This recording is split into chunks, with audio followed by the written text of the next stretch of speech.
નમસ્કાર વિદ્યાર્થી મિત્રો, સૌપ્રથમ તો હું તમને ધોરણ 10 બોર્ડની પરીક્ષા પાસ કરી અને તમે જે પ્રવાહ પસંદ કરેલો છે 11-12 કોમર્સ એમાં પ્રવેશ મેળવવા માટે પહેલા તો હું તપોવન વિદ્યા સંકુલ આકલવાડી ગીર તરફથી બધાને અભિનંદન પાઠવું છું. 10 ધોરણ પછી આપણે જે પ્રવાહ પસંદ કરેલો છે કોમર્સ કે જેમાં આવતા subject economic, state, account, computer, Gujarati વગેરે વિષયો જેનો આપણે 11-12 માં અભ્યાસ કરવાનો છે. જેમાં આજે આપણે હું તમને અર્થશાસ્ત્ર વિષયમાં પ્રકરણ નંબર 1 વિશે માહિતી આપીશ.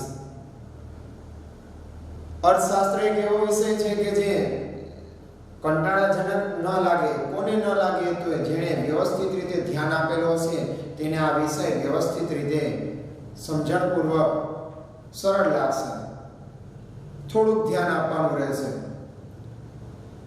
10મા 15મા પાઠથી લઈને જે 18 પાઠ સુધીની વાત કરેલી છે અત્યારે અર્થશાસ્ત્રની વાત હતી, ઇકોનોમિક કે જે આપણે સામાજિક વિજ્ઞાનમાં ભણી ગયા છે.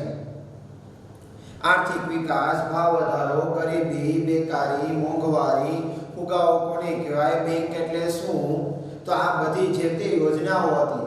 આર્થિક વિકાસ, કયો દેશ વિકાસશીલ છે, અલ્પવિકાસશીલ છે, વિકસિત છે, તો આ દરેકની વાત આપણે ધોરણ 10 માં કરેલી હતી. હવે એને આપણે ડિટેલ સાથે 11-12 કોમર્સના અર્થશાસ્ત્રમાં આપણે ભણવાનું છે. જેમાં 11 કોમર્સના અર્થશાસ્ત્રમાં 11 પ્રકરણ આવે છે. આ 11 પ્રકરણમાં આપણે સૌપ્રથમ જે ચેપ્ટર ચાલુ કરવાના છે જેનું નામ છે અર્થશાસ્ત્ર વિષય પ્રવેશ. આપણે વિષયમાં જવા માટે શું કરવું, શું શબ્દ છે, અર્થશાસ્ત્ર કોને કહેવાય એની માહિતી છે એ થોડી મેળવશું.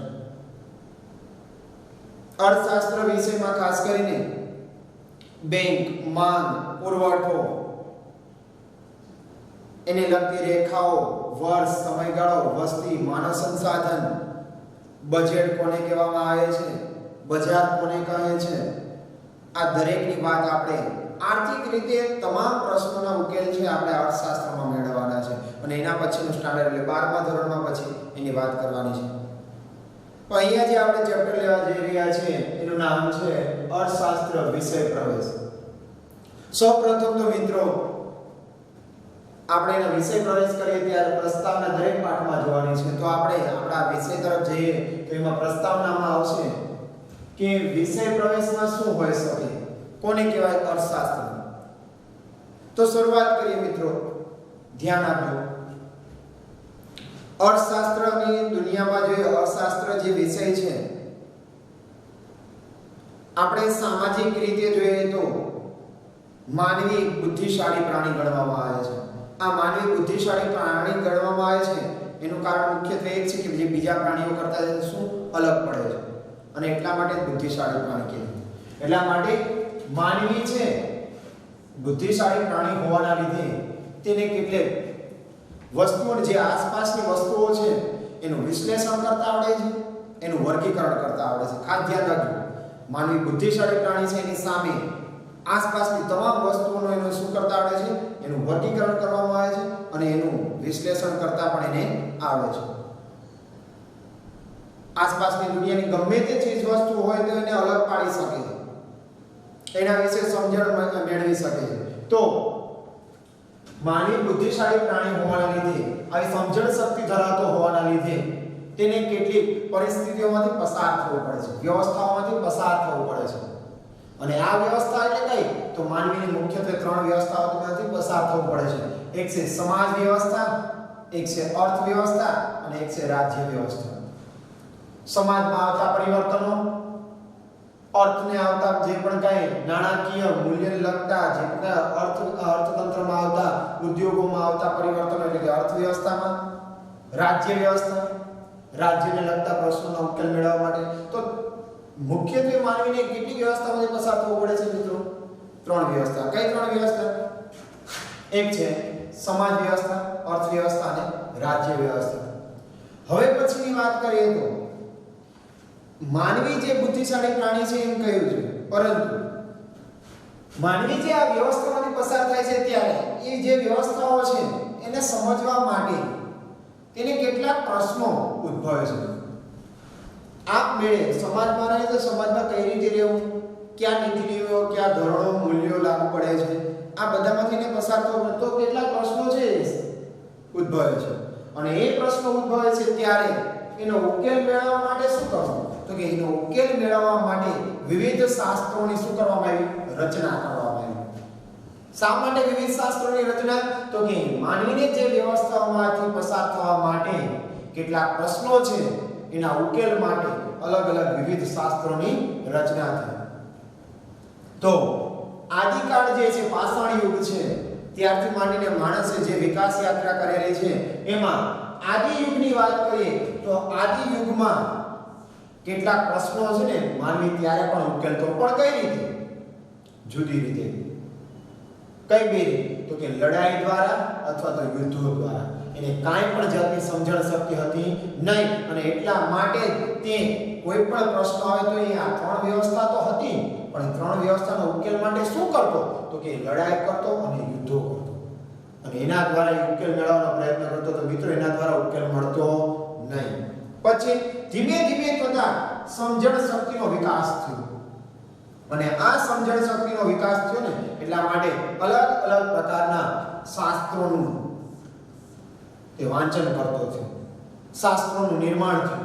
પછી પોતાની બુદ્ધિપૂર્વક જે પણ કઈ ગણતરી હતી એ ગણતરી કરતો થયો અને આના લીધે પેલા જે પ્રશ્નનો ઉકેલ લડાઈ અને યુદ્ધો દ્વારા કરતો તે હવે શાસ્ત્રો અને બુદ્ધિપૂર્વકની ગણતરી દ્વારા કરતો થયો. તો આમ આર્થિક વિકાસની જે પણ કઈ સમસ્યાઓ છે અને આર્થિક વર્તનોનો અભ્યાસ કરતું શાસ્ત્ર એટલે આપણું અર્થશાસ્ત્ર.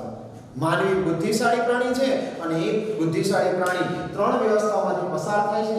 આ ત્રણ વ્યવસ્થાઓમાંથી પહેલા જ્યારે પસાર થતો ત્યારે કોઈ પણ જાતની સમજણ શક્તિ નહોતી એટલા માટે લડાઈ અને યુદ્ધો દ્વારા આ વ્યવસ્થાઓમાંથી પસાર થતો તો પ્રશ્નોનો ઉકેલ આવતો નહીં. ધીમે ધીમે સમજણ શક્તિ આવી એટલા માટે અલગ અલગ વિવિધ પ્રકારના શાસ્ત્રોનું નિર્માણ થયું અને શાસ્ત્રો દ્વારા પોતે પોતાની બુદ્ધિ પુનેપૂર્વક એ ગણતરી કરતો થયો અને પ્રશ્નોનો ઉકેલ છે આપોઆપ લાવતો થયો. તો મિત્રો આના ઉપરથી ફલિત થાય છે કે આર્થિક સમસ્યાઓ અને બીજું છે આર્થિક વર્તન. આનો અભ્યાસ કરતું કોઈ શાસ્ત્ર હોય ને તો એ કયું શાસ્ત્ર છે? અર્થશાસ્ત્ર છે. અને આની માહિતી હવે આપણે એનો અર્થ એટલે કે એની પરિભાષા દ્વારા આપણે સમજવાનું છે. તો મિત્રો અર્થશાસ્ત્રનો સાદો અર્થ વાત કરીએ તો સાદો અર્થ કયો થાય છે? તો એની વાત કરીએ અર્થનું શાસ્ત્ર.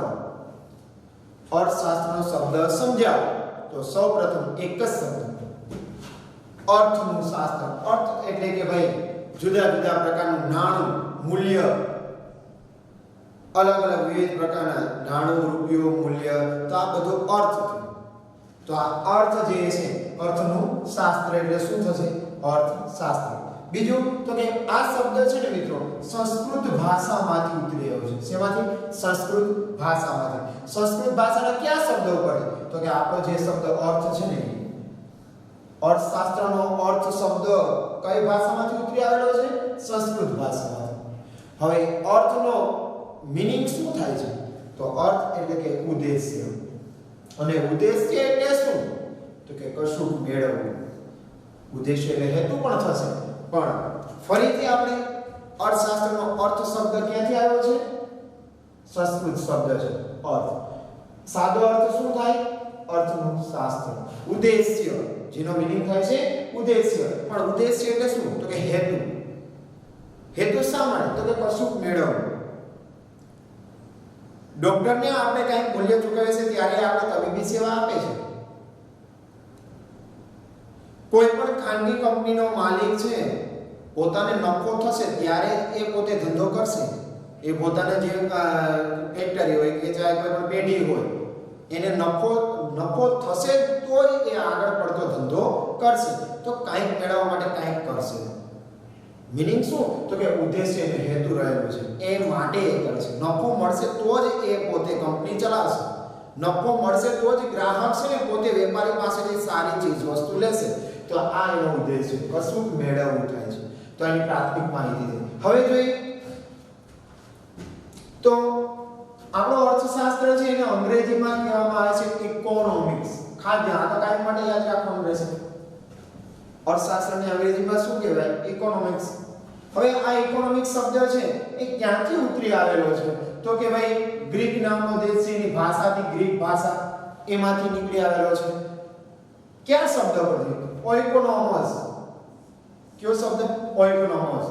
હવે બે શબ્દને જુદા પાડીને ઇકોનોમિક્સ શબ્દ બનેલો છે. તો ઓઇકોનોમસ એટલે શું? તો કે ઓઇકોસ અને નોમસ નામના બે શબ્દ ગ્રીકમાંથી ઉતરી આવેલા છે.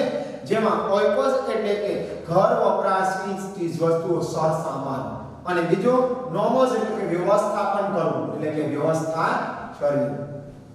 મિત્રો બંનેને એક આપણે ગણીએ તો ગ્રીક ભાષાના ઓઇકોનોમસ નામના બે શબ્દ આવ્યા છે, ઓઇકોસ અને નોમસ. વિકલ્પમાં પૂછાય કે એક વાક્યમાં પૂછાય ઓઇકોસ એટલે શું? તો કે ઘર વપરાશની ચીજ વસ્તુ અથવા સરસામાન અથવા તો ઘર વખરી, અને નોમસ એટલે વ્યવસ્થાપન, વ્યવસ્થા કરવી. તો જે ઘર વખરી છે એનું વ્યવસ્થિત રીતે વ્યવસ્થાપન કરવું એટલે ઓઇકોનોમસ, અને તમામ વ્યવસ્થા કરવી એટલે આખું ઇકોનોમિક્સ આવી ગઈ. અને આ ઉપરથી આપણું ઇકોનોમિક્સ છે બનેલું જોવા મળે છે. અર્થ સંસ્કૃત શબ્દ કે પછી અંગ્રેજી શબ્દ કે સાદો અર્થ કે, તો આપણે બધું આવડવું જોઈએ. હવે પછી નવા મુદ્દા તરફ જઈએ, એમાં વાત કરશું અર્થશાસ્ત્રનું ભારતીય ચિંતન. ભારતીય સંસ્કૃતિ પ્રમાણે અર્થશાસ્ત્રનું ચિંતન અને મનન કેવું થયેલું છે એની વાત કરવાની છે. તો આપણે ખબર છે ભારતીય સંસ્કૃતિ અતિ પ્રાચીન છે. કેવી છે? અતિ પ્રાચીન. અતિ પ્રાચીન એટલે કેટલા વર્ષ સુધી? તો કે ભારતીય સંસ્કૃતિ મિત્રો 5000 પૂર્વે જૂની છે. ભારતીય સંસ્કૃતિ છે અતિ પ્રાચીન. શા માટે કહેવાય? તો કે 5000 વર્ષોથી પણ જૂની અને જાણીતી છે. અને એ જૂની અને જાણીતી છે એટલા માટે અર્થશાસ્ત્રમાં કેટલાક શબ્દ એવા પણ છે કે જે પ્રાચીન ભારતીય સંસ્કૃતિનું આપણે ચિંતન કરાવે છે, યાદ અપાવે છે. તો એવા કયા શબ્દ? તો 4 પુરુષાર્થ આપેલા છે.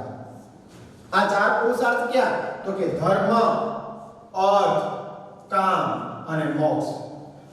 મિત્રો આ 4 શબ્દો છે ભારતીય સંસ્કૃતિને તાજી કરાવે છે. એનું કારણ શું હોઈ શકે? તો કે આપણો અર્થશાસ્ત્ર છે, અર્થ નામનો શબ્દ છે ને આ 4 શબ્દોમાં સમાયેલો છે. ક્યાં? તો કે ધર્મ, કામ, મોક્ષ અને અર્થ. તો આ 4 શબ્દો ક્યાંથી લીધેલા છે? મહાભારતના યુદ્ધ દરમિયાન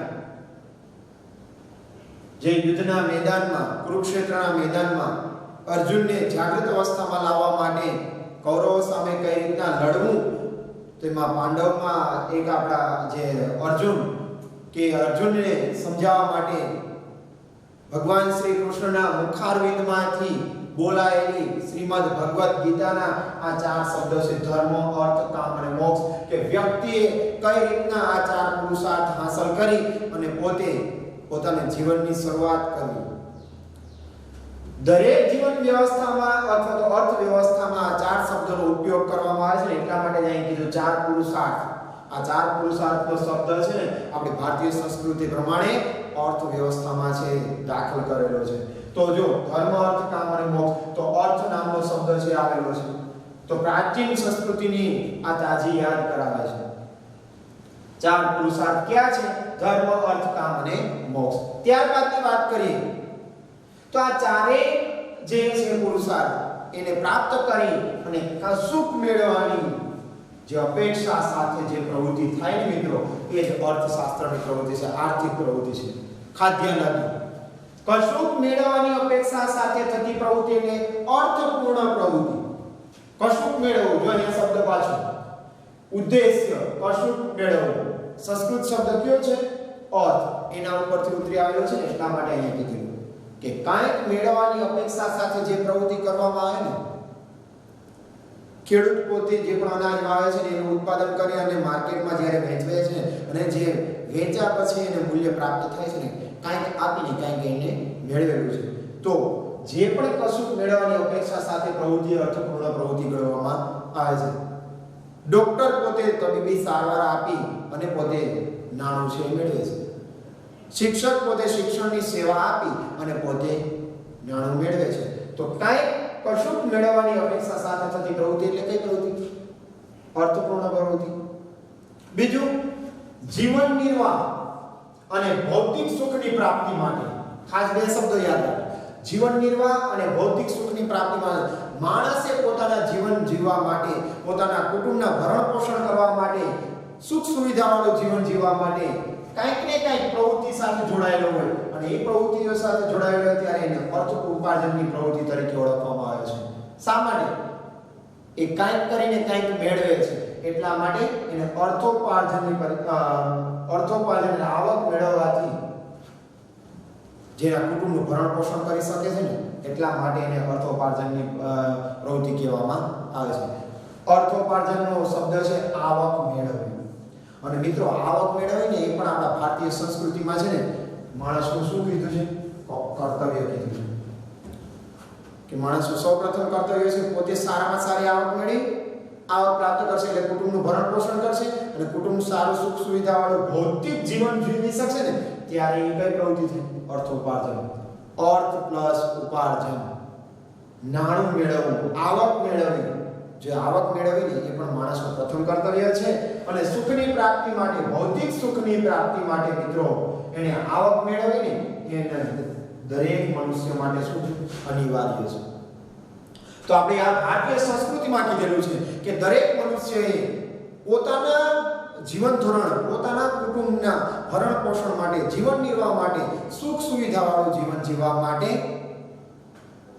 કંઈક અપેક્ષા રાખી અને જે પ્રાપ્ત કરેલું છે કે જેના દ્વારા પોતાને સુખ મળશે, આવક મળશે અને આવક મળશે એટલે આપોઆપ એનું જીવન નિર્વાહ ચલાવી શકશે. અને એટલા માટે કીધેલું છે કે અર્થોપાર્જન કરવું ને એ કોઈ પણ માણસની પહેલી ફરજ છે, કર્તવ્ય છે. આવક મેળવીને કોઈ પણ માણસની પહેલી ફરજ છે. આ આપણી ભારતીય સંસ્કૃતિ. તો આ લેક્ચરમાં આપણે જોયું કે અર્થશાસ્ત્રની જે પ્રસ્તાવના હતી, કઈ ત્રણ વ્યવસ્થાઓથી માણસ પસાર થાય છે? ત્રણ: સમાજ વ્યવસ્થા, અર્થ વ્યવસ્થા અને રાજ્ય વ્યવસ્થા. વ્યવસ્થાને સમજવા માટે, પ્રશ્નના ઉકેલ માટે વ્યક્તિ પહેલા શું કરતો હતો કે લડાઈ અને યુદ્ધો, પછી સમજશક્તિ, પછી શાસ્ત્રો અને બુદ્ધિપૂર્વકની ગણતરી કરતો થયો. ત્યારબાદ આર્થિક સમસ્યાઓ અને આર્થિક વર્તનોનો જે અભ્યાસ કરે એ કયું શાસ્ત્ર છે? અર્થશાસ્ત્ર. સાદો અર્થ શું થાય? અર્થનું શાસ્ત્ર. સંસ્કૃત ભાષામાંથી કયો શબ્દ? તો કે અર્થ લેવામાં આવ્યો. અર્થનો મીનિંગ શું થાય? એ શબ્દ તો કે ઉદ્દેશ્ય. અને ઉદ્દેશ્ય એટલે શું? કશુંક મેળવવું, હેતુથી, કાંઈક હેતુથી. અંગ્રેજી શબ્દ કયો છે? ઇકોનોમિક્સ. આ ઇકોનોમિક્સ શબ્દ કઈ ભાષામાંથી ઉતરી આવ્યો છે? ગ્રીક ભાષા શબ્દ કયો? ઓઇકોનોમોસ. ઓઇકોનોમોસના બે અર્થ કયા છે? ઓઇકોસ અને નોમોસ. ઘર વપરાશી અથવા તો ઘર વખરીને સરસામાન, વ્યવસ્થાપન કરવો અથવા તો વ્યવસ્થા કરવી. અને ભારતીય ચિંતનમાં અતિ પ્રાચીન સંસ્કૃતિ એટલે કઈ? ભારતીય સંસ્કૃતિ. કેટલા વર્ષ પુરાણી? 5000 વર્ષ પુરાણી. પુરુષાર્થ કેટલા છે? ધર્મ, અર્થ, કામ અને મોક્ષ. નીચેનામાંથી કયો એક પુરુષાર્થ નથી? તો ત્રણ આપેલા હોય, એક નહીં આપેલો હોય. બરાબર? તો ધર્મ, અર્થ, કામ અને મોક્ષ. અર્થપૂર્ણ પ્રવૃત્તિ એટલે શું? કશુંક મેળવવાની અપેક્ષા માટે કરવામાં આવતી પ્રવૃત્તિ એટલે અર્થપૂર્ણ. જીવન નિર્વાહ માટે અને સુખાકારી જીવન, ભૌતિક સુખાકારી જીવન જીવવા માટે માણસે શું કરવું જોઈએ? આર્થિક ઉપાર્જન કરવું જોઈએ, એટલે કે અર્થોપાર્જન કરવું. એટલે આવક મેળવવી મેઇન કર્તવ્ય જોવા મળે છે. હવે પછીના લેક્ચરમાં આપણે અર્થશાસ્ત્રનું ભારતીય ચિંતનમાં જે કૌટિલ્ય દ્વારા આપવામાં આવેલી કેટલીક વ્યાખ્યા છે અને એ વ્યાખ્યાને આપણે સમજૂતી મેળવી પછી પશ્ચિમના જે પણ કંઈ તત્વચિંતકો છે અથવા અર્થશાસ્ત્રીઓ છે એના વિશે માહિતી મેળવીશું.